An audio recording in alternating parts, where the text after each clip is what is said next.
In 2014, Miami police officers chased a 21-year-old graffiti artist named Dems who was tagging a wall in Wynwood during Art Basel. During the pursuit, the cops ran over the artist, killing him. The officer who ran Dems over, who just happened to be the son of a longtime Miami cop and state attorney's office investigator, was never criminally charged or disciplined.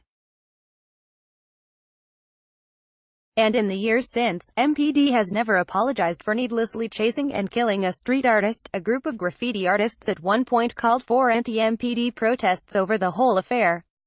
Flash forward to this week and the same police department is unveiling a totally sick new cop car covered in graffiti art from local Cuban-American street artist ABSTRK, because MPD is apparently totally hip with it and chill. Will the cops inside still arrest people caught tagging walls?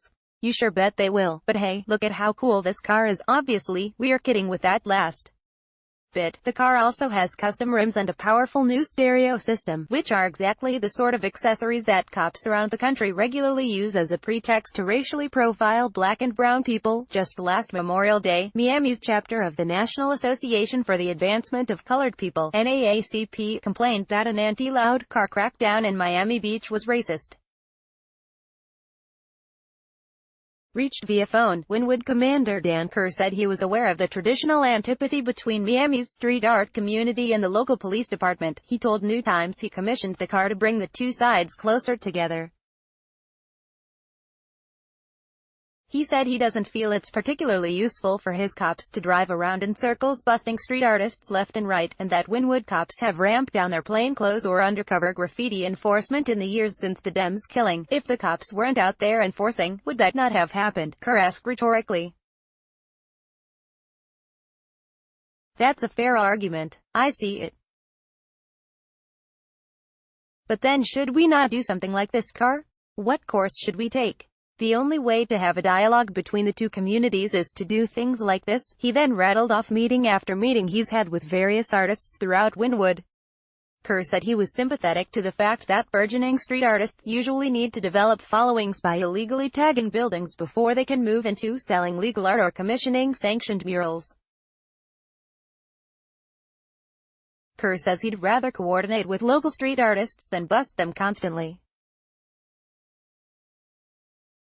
But, of course, you can certainly still get arrested for illegal tagging in Wynwood. What I'd like that cop to do is, if you see a kid painting, go up to them and ask, "Can I look at your Instagram?" he said. What that shows to me is that those cops know that guy's name, and if we do need to reach out someone in the future, we can call them and explain maybe that it wasn't cool to have tagged this business or that. Officers will never stop vandalism enforcement, but you're also never going to arrest your way out of that problem. At the same time, MPD is ultra-responsive to the wishes of local business owners, who often call MPD to complain about taggers spraying on their walls. After the Dems killing in 2014, the Miami Herald noted that Wynwood's business owners have a habit of calling graffiti complaints into MPD, especially if taggers spray over legally commissioned street art. MPD unveiled the new car yesterday to support the National Night Out, a national pro-cop rally designed to showcase police might across America and dissuade criminals from doing various crimes. The Night Out is a national street fair where officers are treated as heroes. Miami's Night Out included food, music, activities for kids, and the totally rad art car at Roberto Clemente Park on NW 34th Street. Also tweeted out a picture of the car next to a Star Wars mural. According to the Miami Herald, which breathlessly called the vehicle Miami's coolest cop car, earlier this week, Commander Kerr said police commissioned the car because Wynwood is about street art. He added that local businesses and community groups donated about $8,000 worth of custom gear, including the rims and speakers. The Herald even photographed the car next to a wall covered in straight-up, old-school graffiti, which MPD is still legally obligated to arrest you for tagging. That's exactly what happened to Dems. The artist, whose real name was Delbert Rodriguez, stopped into Wynwood during Art Basel on December 4, 2014, to tag a wall on NW 5th Avenue. When he saw the lights of an undercover MPD cop car driven by Officer Michael Cadavid, Rodriguez fled, and seconds later wound up hit and dying in the road.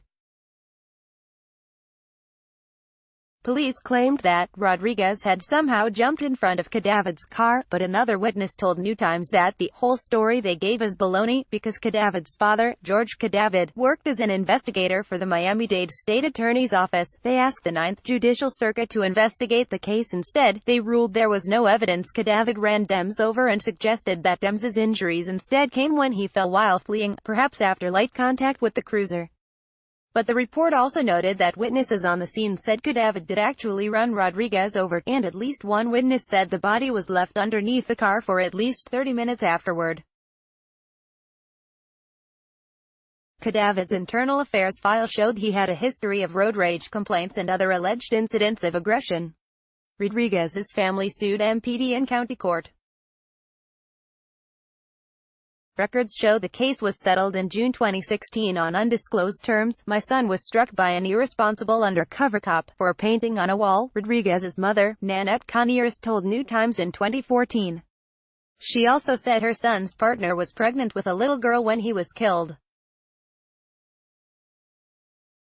Last Sunday also marked 5 years since neighboring Miami Beach police fatally tasered 18-year-old graffiti artist Israel Rifa Hernandez after finding him tagging a small piece of art. Miami Beach paid a $100,000 legal settlement to Hernandez's family in October 2017. Local activists held a memorial and protest for Hernandez on Sunday. For real graffiti artists, who risk arrest to post tags around town, Wynwood's rapid, street art-led gentrification has been frustrating. Real estate developers pay top dollar to established artists such as Obay's Shepherd Ferry for murals while loudly complaining about, and calling the cops on, local taggers. Now, Miami's anti-graffiti enforcement unit is co-opting street art. Given the bizarre dichotomy here, New Times asked the actual artist, former tagger ABSTRK, via email how he felt about voluntarily painting a cop car with his work, especially since a tagging crew known as Anonymous Street Crew in 2014 called for anti-MPD protests dubbed Operation Dems Revenge. ABSTRK has yet to respond via email. The artist only seems to have posted an obscure shot of the vehicle to his Instagram page without noting that he was painting a cop car. Don't get it twisted, Miami cops will still arrest the hell out of you if they catch you tagging graffiti, especially if it's on the ever-so-expensive building facades in Wynwood. If anything, ABSTRK helped give one new Miami car some Wynwood camouflage. Correction, this story originally misreported George Cadavid's role at the Miami-Dade State Attorney's Office. He works as an investigator for the agency.